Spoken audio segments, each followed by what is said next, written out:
Muchos creyentes han escuchado hablar sobre el don de lenguas, pero pocos comprenden su verdadera naturaleza espiritual. Y es que la confusión no viene de la Biblia, sino de la interpretación. A lo largo de los siglos se han mezclado las diferentes manifestaciones de lenguas que aparecen en la Biblia, como si todas fueran una sola y tuviesen el mismo propósito. Sin embargo, la palabra de Dios muestra claramente que existen tres tipos distintos de lenguas, cada una con una función específica dentro del plan de Dios. Para entenderlo, hay que ir paso a paso. El primer tipo de lengua es el que se manifestó el día del Pentecostés. Estas eran lenguas humanas, idiomas naturales, y su propósito era servir de señal para los incrédulos. Así lo enseña el apóstol Pablo en 1 Corintios 14, 22. Así que las lenguas son por señal, no a los creyentes, sino a los incrédulos. Ese día, 120 hombres y mujeres fueron llenos del Espíritu Santo y comenzaron a hablar en diversos idiomas que nunca habían aprendido. La multitud que se encontraba en Jerusalén, compuesta por personas de distintas naciones, se asombraron al escucharles proclamar las maravillas de Dios en su propia lengua, y lo describe con asombro. Y estaban todos atónitos y maravillados, diciendo: mirad, ¿no son galileos todos estos que hablan? ¿Cómo? Pues les oímos nosotros hablar cada uno en nuestra propia lengua. Esto fue una señal poderosa de que Dios estaba haciendo algo sobrenatural. No era un balbuceo confuso ni una frase espiritual.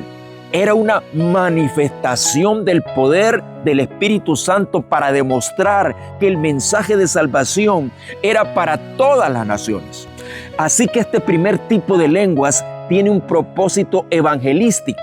Dios lo usa para romper barreras culturales y demostrar su presencia ante los no creyentes. Segundo, las lenguas proféticas, que es el lenguaje espiritual con interpretación. Este tipo de lenguas es totalmente diferente.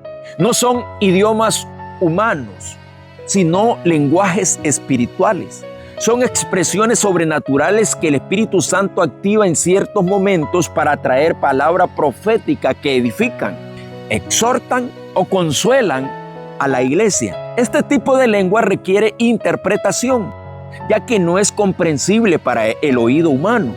En 1 Corintios 12:10, Pablo explica que el Espíritu reparte a cada uno como quiere, y entre esos dones menciona diversos géneros de lengua e interpretación de lenguas. El propósito aquí no es evangelizar a los incrédulos, sino edificar al cuerpo de Cristo. Es un mensaje de Dios hacia la iglesia, por eso debe haber orden. Según Pablo, dice en 1 Corintios 14, 27, 28, si habla uno en lengua extraña, sea esto por dos o a lo más tres, y por turno, y uno interprete, y si no hay intérprete, calle la iglesia. Este orden espiritual demuestra que Dios no es un Dios de confusión, sino de claridad. Por eso, cuando alguien se levanta en la congregación y comienza a hablar en lengua, debe haber otro que interprete, o el mismo Espíritu le puede dar la interpretación a quien habló. De esta forma, todos entienden el mensaje y el cuerpo se edifica.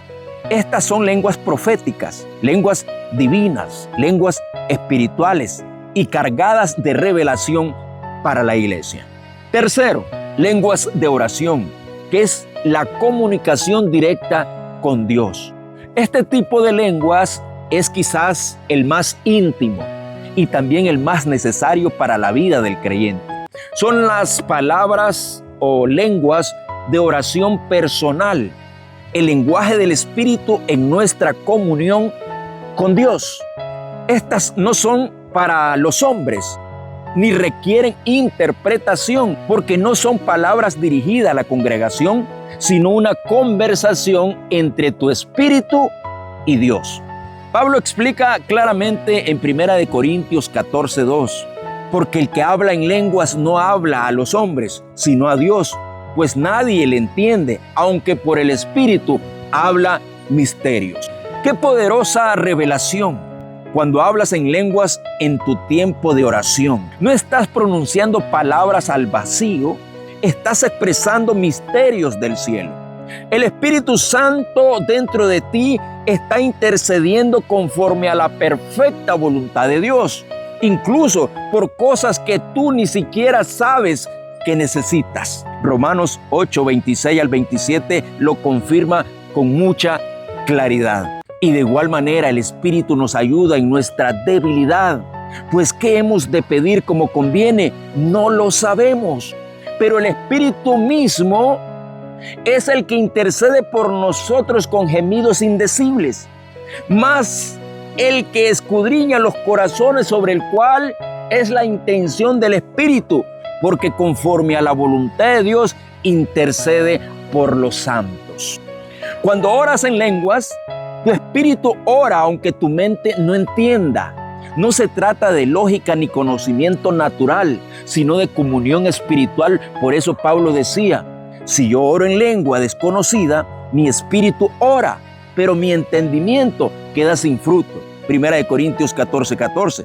En otras palabras, tu mente no puede comprender lo que dices, pero tu espíritu está edificándose, fortaleciéndose, llenándose del poder de Dios. En conclusión, la Biblia revela 3 manifestaciones distintas del don de lenguas. Primero, lenguas humanas, idiomas naturales como señal para los incrédulos. Segundo, lenguas proféticas, lenguajes espirituales para edificación de la iglesia acompañadas del don de interpretación. Tercero, lengua de oración, que es el lenguaje celestial entre tu espíritu y Dios, donde el Espíritu intercede por ti conforme a la voluntad perfecta de Dios. Cada una cumple un propósito diferente, pero todas proceden del mismo Espíritu. No son un desorden, sino una muestra de multiforme gracia de Dios. Por eso Pablo también dijo, no impidáis el hablar en lenguas. Eso lo dijo en 1 Corintios 14, 39. Porque cuando hablas en lenguas, estás entrando en el nivel más profundo de comunión con Dios, donde el Espíritu Santo usa tu voz para orar, interceder, profetizar y manifestar la gloria de Dios en esta tierra. Así que no te avergüences de orar en el Espíritu. Es el lenguaje de los hijos de Dios, el idioma que los ángeles reconocen y la evidencia de que el Espíritu Santo habita dentro de nosotros. Que Dios te bendiga. Si quieres alguna oración específica, comunícate con nosotros y te estaremos atendiendo. Que Dios te bendiga.